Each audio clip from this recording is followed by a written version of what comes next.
السلام علیکم ورحمۃ اللہ وبرکاتہ، نحمده ونصلی علی رسولہ الکریم، اما بعد فاعوذ باللہ من الشیطان الرجیم، بسم اللہ الرحمن الرحیم، رب اشرح لی صدری ویسر لی امری واحلل عقدۃ من لسانی یفقہوا قولی۔ انسان خطا کا پتلا ہے، انسان سے انسانوں کے حق میں بھی کوتاہی ہو جاتی ہے اور اللہ رب العزت کی بارگاہ میں بھی نافرمانی ہو جاتی ہے۔ دن رات گناہ ہوتے ہیں، لیکن گناہوں کے بعد ان پر شرمندہ ہونا، توبہ کرنا، یہ بندہ مومن کی شان ہوتی ہے۔ لیکن ان پر فخر کرنا یا ان گناہوں کی کھلم کھلا تشہیر کرنا، یہ گناہ پر گناہ کرنا ہے۔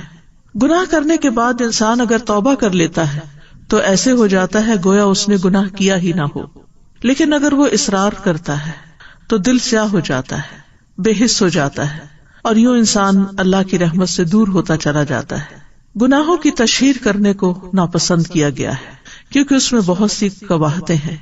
ایسا شخص دوسروں کو بھی گناہ کی دعوت دے رہا ہوتا ہے تو قیامت کے دن وہ ان کے گناہ کا بوجھ بھی پھر اٹھائے گا۔ خصوصاً وہ لوگ جو معاشرے میں فحش کو عام کرتے ہیں، ان کے لیے قرآن میں دنیا اور آخرت میں دردناک عذاب کی بشارت دی گئی ہے۔ جس قوم میں فحاشی اعلانیہ ظاہر ہو جاتی ہے تو ایک حدیث کے مطابق ان میں طاعون اور ایسی بیماریاں پھیلنے لگتی ہیں جو ان سے پہلے کے لوگوں میں کبھی سنی بھی نہ گئی ہوں۔ گناہ کی تشہیر ناپسندیدہ کام ہے۔ صحت مند معاشرے کے لیے جو چیز ضروری ہے وہ یہ ہے کہ لوگ ایک دوسرے کی خوبیوں کا چرچا کریں، نیکیوں کو عام کریں، خیر کی دعوت دیں، لیکن برائیوں کا نہیں۔ خوبیوں کے چرچے سے معاشرے میں مثبت اقدار کو فروغ ملتا ہے، لیکن لوگوں کے عیب بیان کرنا اور خاص طور پر مجلسوں میں لوگوں کی برائیوں کا چرچا کرنا، یہ ایک قابل اعتراض بات ہے۔ اگر کسی انسان سے کوئی غلطی ہو جائے تو اسے تنہائی میں سمجھانا چاہیے، اس کی تشہیر نہیں کرنی چاہیے۔ لیکن ایک صورت اس سے مبرہ ہے جس کا ذکر اس آیت میں آتا ہے، لا يحب اللہ الجہر بالسوء من القول الا من ظلم وکان اللہ سمیعا علیما۔ اللہ بری بات کے ساتھ آواز بلند کرنے کو پسند نہیں کرتا مگر جس پر ظلم کیا گیا ہو، اور اللہ خوب سننے والا، خوب جاننے والا ہے۔ اس آیت میں برائی کے پھیلانے کی ممانعت کی گئی ہے۔ شریعت نے اس بات کی تاکید کی ہے کہ کسی کے اندر برائی دیکھو تو اس کا چرچا نہ کرو بلکہ تنہائی میں اس کو سمجھاؤ۔ تو لا يحب اللہ الجہر بالسوء من القول، اللہ بری بات کے ساتھ آواز بلند کرنے کو پسند نہیں کرتا۔ بالسوء میں کیا چیزیں ہیں؟ اس میں وہ تمام برے اقوال شامل ہیں جو تکلیف دہ اور غم پہنچانے والے ہیں، مثلاً ایک دوسرے کے ساتھ بدتمیزی سے پیش آنا، گالی گلوچ کرنا، تہمت لگانا، بد اخلاقی کا معاملہ کرنا۔ تو ایسے تمام اقوال سے منع کیا گیا ہے جنہیں اللہ تعالیٰ ناپسند کرتا ہے۔ اس کے برعکس اللہ تعالیٰ اچھی بات کو پسند کرتا ہے، مثلاً ذکر الہی، نرم پاکیزہ کلام، دوسروں کے ساتھ اچھے طریقے سے پیش آنا۔ تو فرمائے کہ لا يحب اللہ الجہر بالسوء من القول الا من ظلم، ہاں جس پہ ظلم کیا گیا ہو وہ اپنے ظلم کی داستان اپنا حق لینے کے لیے دوسرے کو سنا سکتا ہے، یعنی مظلوم کو ظلم کے اظہار کی رخصت ہے، یعنی وہ اپنے اوپر کیے جانے والے ظلم کا اظہار کر سکتا ہے۔ لہذا مظلوم کے لیے ظالم کے خلاف بد دعا کا اظہار کرنا جائز ہے۔ اسی طرح اگر وہ کسی سے ذکر کر سکتا ہے تاکہ اس کی مدد کی جا سکے تو اس کی بھی اجازت ہے۔ اسی طرح یہ ہے کہ اگر ظلم کی صورت میں کسی نے اس کو برا بھلا کہا ہے تو اس کو ویسا ہی جواب بھی دے سکتا ہے۔ اللہ سبحانہ وتعالیٰ نے مظلوم کو بری بات کے اظہار کی رخصت اس لیے دی ہے تاکہ وہ اپنا غصہ ٹھنڈا کر لے اور تاکہ وہ تلوار کی طرف یا ہاتھ سے دبوچنے کی طرف چھلانگ نہ لگائے، یعنی بات کا جواب بات سے دے نہ کہ تلوار سے یا کسی آلے سے۔ یہ ابن عاشور نے کہا ہے۔ حسن بصری کہتے ہیں مظلوم ظالم کو بد دعا نہ دے بلکہ کہے اے اللہ اس کے خلاف میری مدد کر، اے اللہ اس سے میرا حق نکلوا دے۔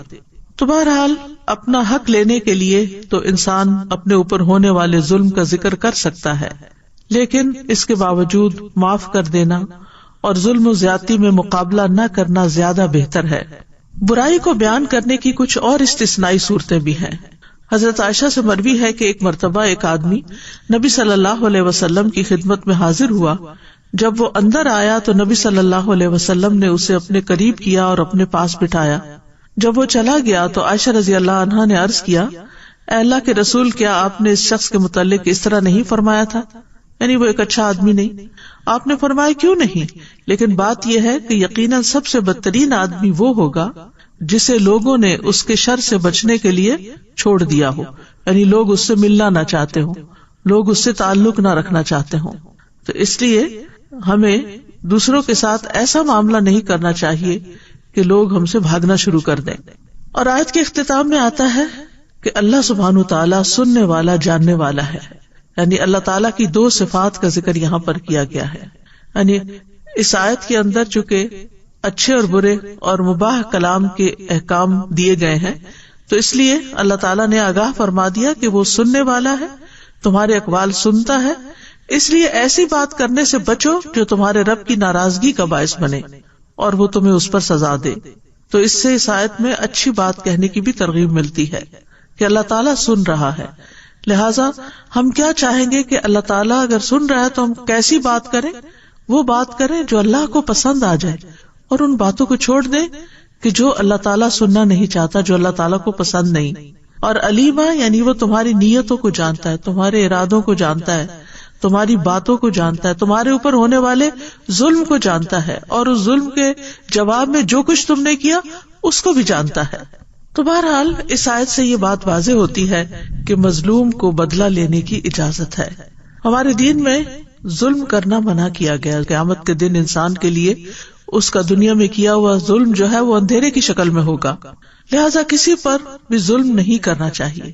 لیکن اگر کسی پر ظلم ہو تو اس کو اس کا بدلہ لینے کی بھی اجازت دی گئی. سورۃ الشورى میں اللہ تعالیٰ فرماتے ہیں والذین اذا اصابهم البغی هم ينتصرون، اور جب ان پر زیادتی ہوتی ہے تو وہ بدلہ لے لیتے ہیں. وجزاء سیئۃ سیئۃ مثلها، لیکن اس کا یہ اصول بتا دیا گیا کہ برائی کا بدلہ ویسی ہی برائی ہے. فمن عفا واصلح فاجرہ علی اللہ انہ لا يحب الظالمین، پھر جو کوئی معاف کر دے اور صلح کر لے تو اس کا اجر اللہ کے ذمہ ہے اور وہ ظالموں کو قطعاً پسند نہیں کرتا. وَلَمَنِ انتصر بعد ظلمه فَأُولَئِكَ مَا عَلَيْهِم مِّن سَبِيلٍ، اور جو شخص ظلم ہونے کے بعد بدلہ لے لے تو اس پر کوئی الزام نہیں، یعنی اس کی کوئی پکڑ نہیں. اسی طرح صاحب حق کو بات کرنے کی اجازت ہے. ابو ہریرہ کہتے ہیں کہ ایک شخص نبی صلی اللہ علیہ وسلم سے اپنے قرض کا تقاضا کرنے کے لیے آیا اور سخت گفتگو کرنے لگا. صحابہ غصے سے اس کی طرف بڑھے، لیکن رسول اللہ صلی اللہ علیہ وسلم نے فرمایا اسے چھوڑ دو، کیونکہ یہ صاحب حق ہے اور یہ کہنے کا حق رکھتا ہے. یعنی جس کا حق ہو وہ اپنا حق لینے کے لیے اگر غصے میں بھی بات کر لیتا ہے تو اس کو اجازت ہے. پھر آپ نے فرمایا کہ اس کے قرض والے جانور کی عمر کا ایک جانور اسے دے دو. صحابہ نے عرض کیا یا رسول اللہ، اس سے زیادہ عمر کا جانور تو موجود ہے لیکن اس عمر کا نہیں. آپ نے فرمایا اسے وہی دے دو، کیونکہ سب سے اچھا آدمی وہ ہے جو دوسروں کا حق پوری طرح ادا کرے، یعنی حق سے کم نہ لوٹائے، حق سے زیادہ دے تو وہ زیادہ بہتر ہے. اسی طرح اپنے اوپر ہونے والے ظلم کے اظہار کی اجازت ہے. تو اس بارے میں ابو ہریرہ روایت کرتے ہیں کہ ایک شخص نے کہا اے اللہ کے رسول، میرا ایک ہمسایہ ہے جو مجھے اذیت دیتا ہے. آپ نے فرمایا جاؤ اپنا سامان نکال کر راستے پر رکھ دو. پس وہ گیا اور اس نے اپنا سامان باہر نکال دیا، یعنی گھر سے باہر نکال کے رکھ دیا. لوگ وہاں جمع ہو گئے اور پوچھنے لگے تمہارا کیا معاملہ ہے، یہ تم کیا کر رہے ہو؟ اس نے کہا میرا ایک ہمسایہ ہے جو مجھے اذیت دیتا ہے. جب میں نے نبی صلی اللہ علیہ وسلم کو یہ بات بتائی تو آپ نے فرمایا جاؤ اپنا سامان نکال کر راستے پر رکھ دو. لوگ کہنے لگے اے اللہ اس ہمسائے پر لعنت بھیج، اے اللہ اسے رسوا کر. یہ بات ہمسائے تک پہنچی تو وہ اس کے پاس آیا اور کہا اپنے گھر واپس چلے جاؤ، اللہ کی قسم اب میں تمہیں کبھی اذیت نہیں دوں گا. یعنی کچھ لوگ ایسے ہوتے ہیں کہ جو پیار سے نہیں مانتے، آرام سے بات نہیں سمجھتے، تو پھر ان کے ساتھ سختی کرنے کی بھی اجازت ہے. لیکن یہ یاد رہے کہ بدلہ لینے سے زیادہ بہتر چیز معاف کر دینا ہے. سورۃ النساء کی آیت 149 میں آتا ہے ان تبدوا خیرا او تخفوه او تعفوا عن سوء فان اللہ کان عفوا قدیرا. اگر تم کوئی نیکی ظاہر کرو یا اسے چھپاؤ یا کسی برائی سے درگزر کرو تو بے شک اللہ بہت معاف کرنے والا، بہت قدرت رکھنے والا ہے۔ نبی صلی اللہ علیہ وسلم نے ظلم کو معاف کرنے کی وصیت بھی کی۔ حضرت علی کہتے ہیں ہم نے رسول اللہ صلی اللہ علیہ وسلم کی تلوار کے دستے میں یہ لکھا ہوا پایا، جو تم پہ ظلم کرے اس سے درگزر کرو، جو رشتہ توڑے اس سے رشتہ جوڑو، جو تمہارے ساتھ برا کرے اس کے ساتھ احسان کرو، اور حق بات کرو اگرچہ اپنے خلاف ہی کیوں نہ ہو۔ یعنی اگر اپنا کہیں کوئی قصور ہے، کوئی غلطی ہے، کوئی زیادتی ہے تو اس کا اقرار کر لو۔ تو بہرحال انسان دوسرے کو بھی معاف کر دے اور خود اپنے بارے میں بھی اللہ تعالیٰ سے معافی کی درخواست کرتا رہے۔ عبداللہ بن مسعود کہتے ہیں کہ مسلمانوں میں سے سب سے پہلے جس آدمی کا ہاتھ کاٹا گیا تھا، یعنی چوری کی سزا میں، لوگ اسے لے کر نبی صلی اللہ علیہ وسلم کے پاس آئے اور عرض کیا یا رسول اللہ اس نے چوری کی ہے، جس پر رسول اللہ صلی اللہ علیہ وسلم کے چہرہ مبارک کا رنگ اڑ گیا۔ کسی نے عرض کیا یا رسول اللہ، یعنی وہ کہہ رہا تھا کہ کیا ہوا؟ تو آپ نے فرمایا تم لوگ اپنے ساتھی کے متعلق شیطان کے مددگار ثابت ہوئے، جبکہ اللہ عز و جل معاف کرنے والا اور معافی کو پسند فرماتا ہے، اور کسی حاکم کے لیے یہ جائز نہیں کہ اس کے پاس حد کا کوئی مقدمہ آئے اور وہ اسے نافذ نہ کرے۔ اور پھر یہ آیت تلاوت فرمائی وَلْيَعْفُوا وَلْيَصْفَحُوا أَلَا تُحِبُّونَ أَن يَغْفِرَ اللَّهُ لَكُمْ وَاللَّهُ غَفُورٌ رَحِيمٌ۔ تو بات یہ ہے کہ اگر کسی سے کوئی بڑے سے بڑا گناہ ہو جائے اور وہ اللہ تعالیٰ سے معافی مانگ لے اور اس کا گناہ چھپ جائے تو پھر اس کو کسی عدالت میں جا کے اقرار کرنے کی ضرورت نہیں۔ جس چیز کو اللہ نے چھپا دیا اس چیز کو چھپا ہی رہنے دینا چاہیے۔ لیکن اگر کوئی معاملہ حاکم تک پہنچ جائے تو پھر اس کو حد نافذ کرنا ضروری ہوتا ہے۔ لیکن عام طور پر اگر دو لوگوں کے بیچ میں کوئی چیز ہو گئی ہے تو کسی کورٹ میں عدالت میں جانے کی بجائے ایک دوسرے کو معاف کر کے درگزر کر دینا چاہیے۔ معاف کرنے سے عزت میں ہی اضافہ ہوتا ہے۔ رسول اللہ صلی اللہ علیہ وسلم نے فرمایا درگزر کیا کرو، اللہ تمہیں عزت دے گا۔ ایک اور روایت میں آتا صحیح مسلم میں رسول اللہ صلی اللہ علیہ وسلم نے فرمایا صدقہ مال کو کم نہیں کرتا۔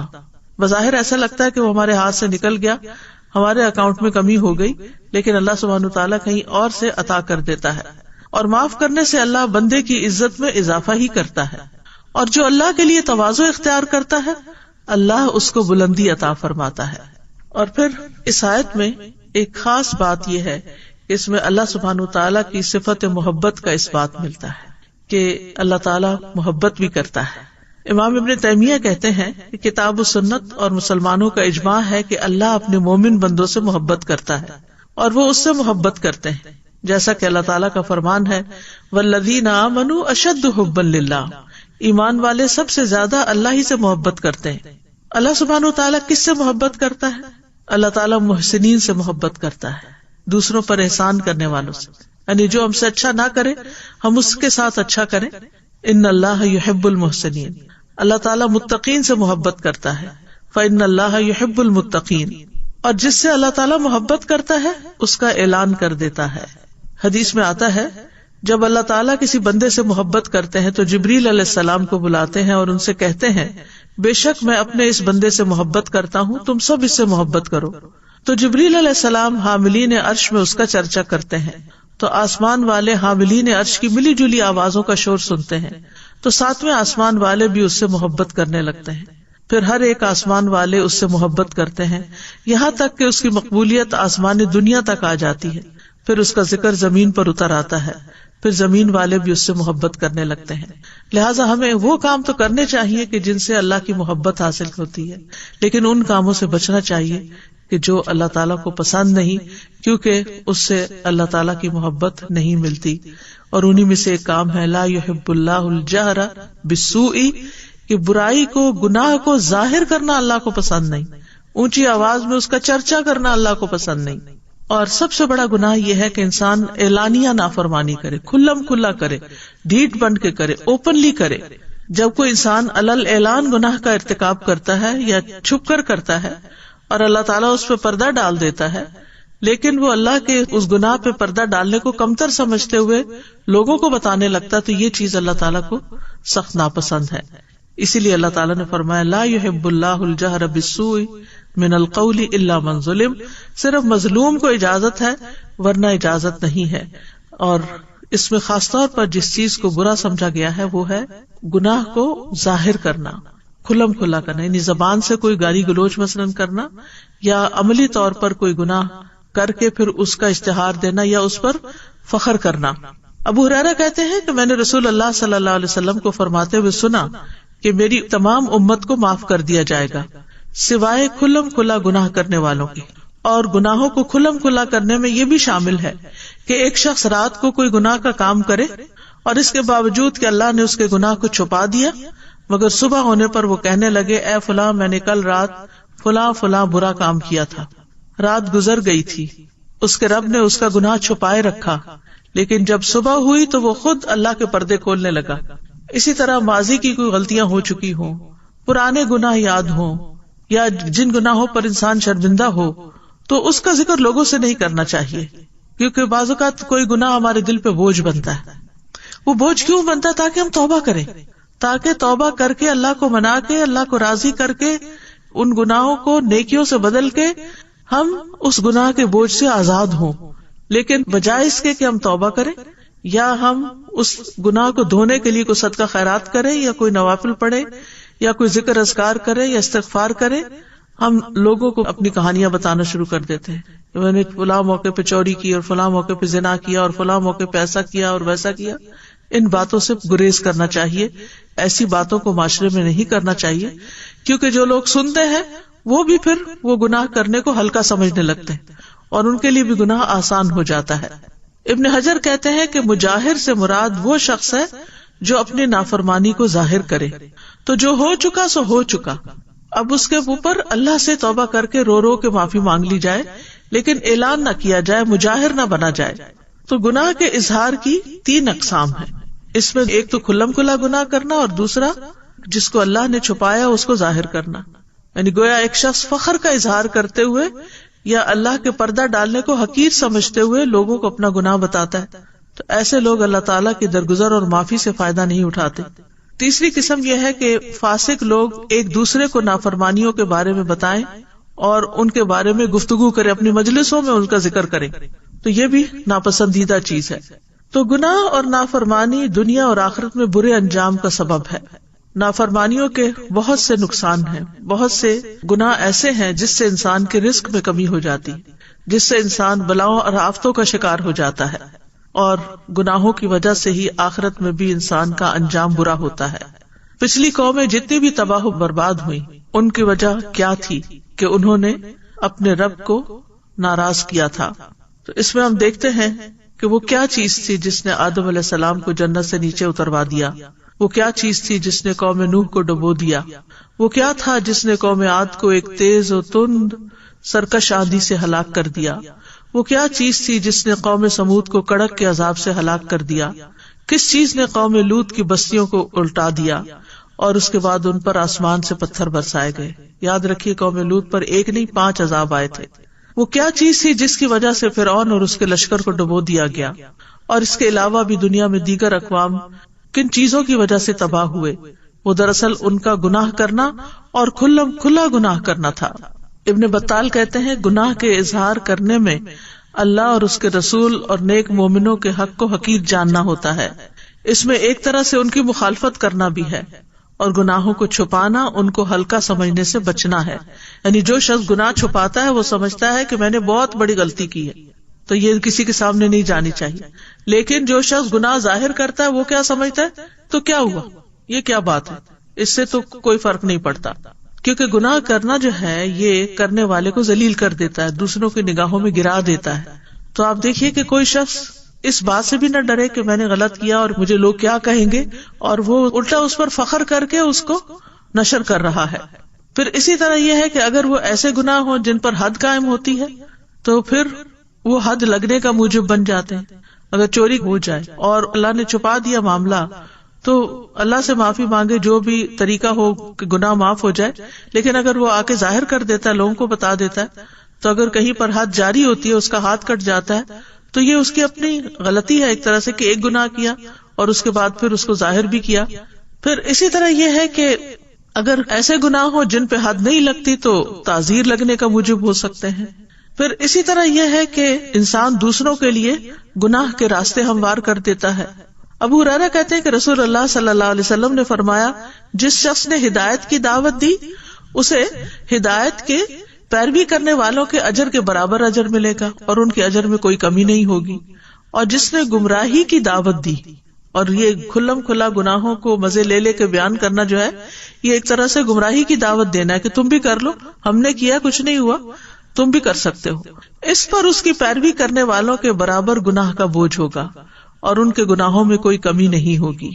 پھر اسی طرح شریعت نے ہمارے لیے ہر معاملے میں زندگی کے کچھ حدود رکھی ہیں جن کی پاسداری ضروری ہے. ان میں حرام کاموں کا ارتکاب ہے، خواہ وہ کسی بھی نوعیت کے ہوں، تو ان چیزوں سے بھی بچنے کی ضرورت ہے. مثال کے طور پر آپ دیکھیے، جیسے عورتوں کا زیب و زینت کے ساتھ بازاروں میں جانا، نامحرم لوگوں کے سامنے آنا. تو اب اگر کوئی شخص یہ کھلم کھلا بغیر پرواہ کیے ہوئے نکل رہا ہے تو وہ بھی ایک طرح سے عملی طور پر گناہ کو ظاہر کر رہا ہے. اسی طرح کھلم کھلا شراب پینا، کہ اس ملک میں تو کوئی پابندی نہیں، کوئی روک ٹوک نہیں، لیکن یہ ہے کہ اگر تم مسلمان ہو اور تم ایسا کام کر رہے ہو سب کے سامنے، تو اس کا یہ مطلب نہیں کہ چھپ کے کرتا رہے. نہیں، چھپ کے کرنا بھی منع ہے، کیونکہ چھپ کے کرنا اس لحاظ سے اور برا ہے کہ اللہ سبحانہ وتعالیٰ دیکھتا ہے. لیکن یہاں مطلب یہ ہے کہ جب انسان کھلم کھلا بیچ بازار کے کوئی کام کر رہا ہوتا ہے تو جتنے بھی راہ گزر لوگ ہوتے ہیں وہ اس سے انسپائر ہوتے ہیں اور پھر وہ بھی ان گناہوں میں ملوث ہو جاتے ہیں. پھر اس آیت سے یہ بات بھی دیکھنے کی ہے کہ اللہ تعالیٰ کے ناپسندیدہ اقوال کون سے ہیں. اس میں سب سے پہلے غیبت آتی ہے. غیبت جو ہے یہ ایک کبیرہ گناہ ہے. قرآن مجید میں آتا ہے وَلَا يَغْتَبْ بَعْضُكُمْ بَعْضًا أَيُحِبُّ أَحَدُكُمْ أَن يَأْكُلَ لَحْمَ أَخِيهِ مَيْتًا فَكَرِهْتُمُوهُ وَاتَّقُوا اللَّهَ إِنَّ اللَّهَ تَوَّابٌ رَحِيمٌ. اور تم میں سے کوئی کسی دوسرے کی غیبت نہ کیا کرے.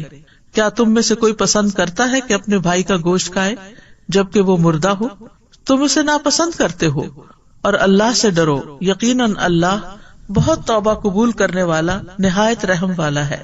نبی صلی اللہ علیہ وسلم نے بھی فرمایا تھا، اے ان لوگوں کی جماعت جو صرف زبان سے ایمان لائے ہو، ان کے دلوں میں ایمان داخل نہیں ہوا، مسلمانوں کی غیبت مت کیا کرو، کیونکہ جس کے اندر ایمان ہوتا ہے وہ اپنی زبان برائی کے ساتھ نہیں کھول سکتا.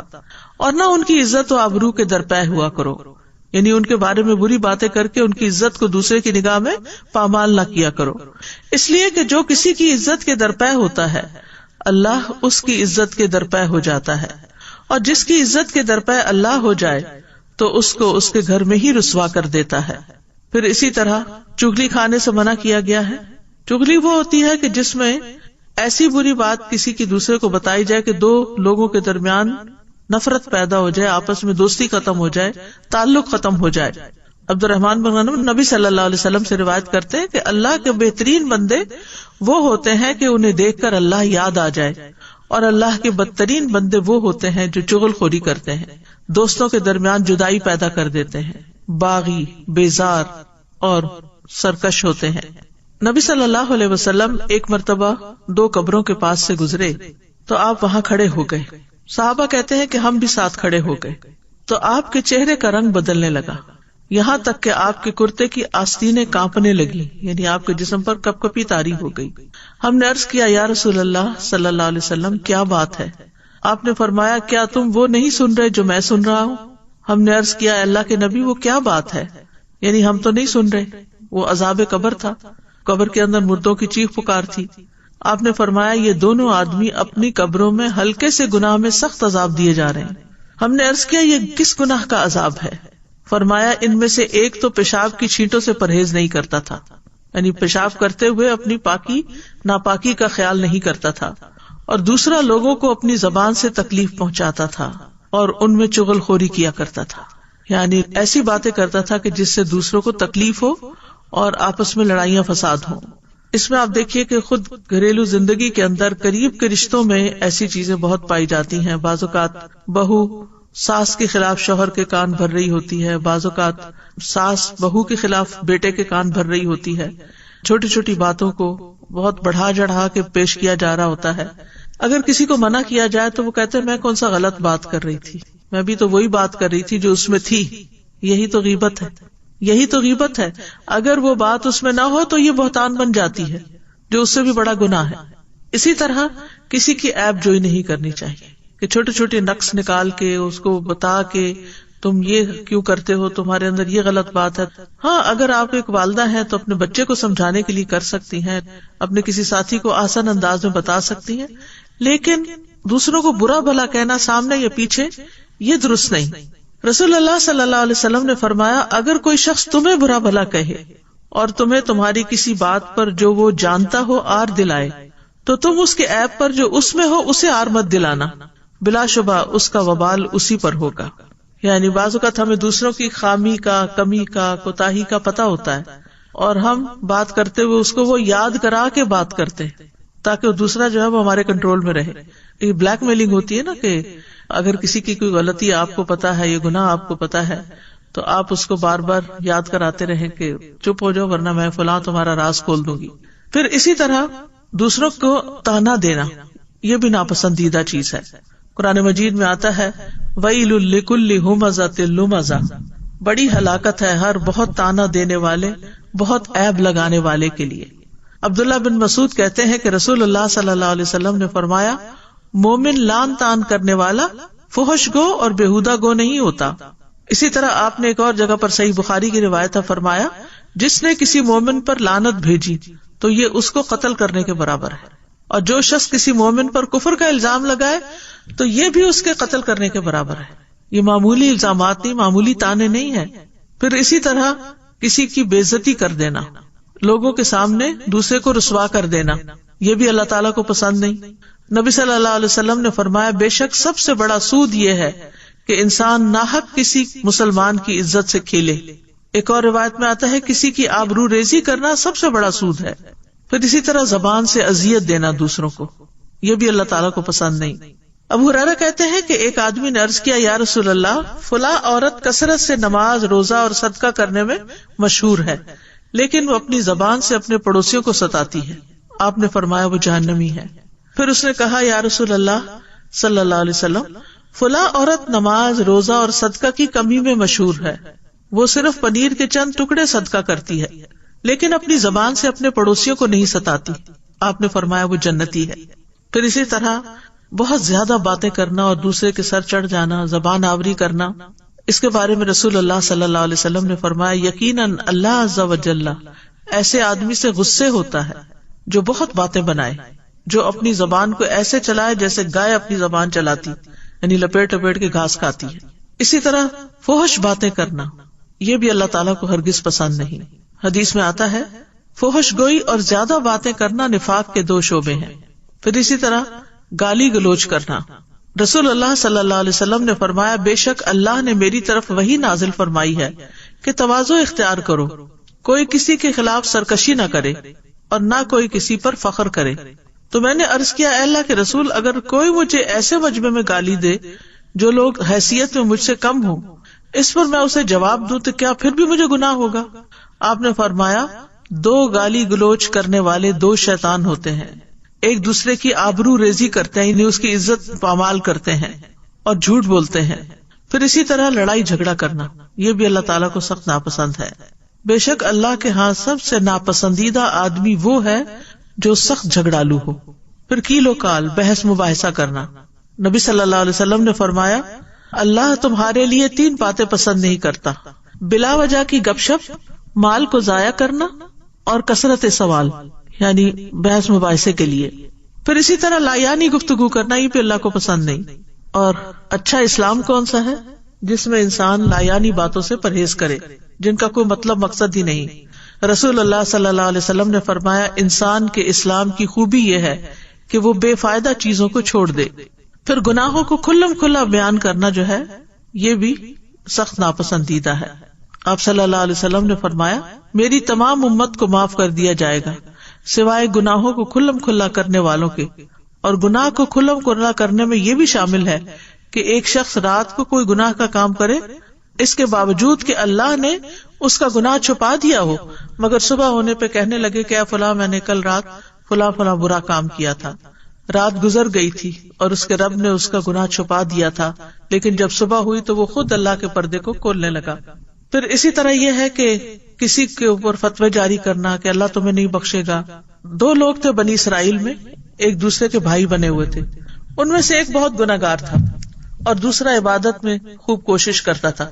عبادت گزار آدمی ہمیشہ دوسرے بھائی کو گناہ کرتے ہوئے دیکھتا اور اس سے کہتا کہ رک جاؤ.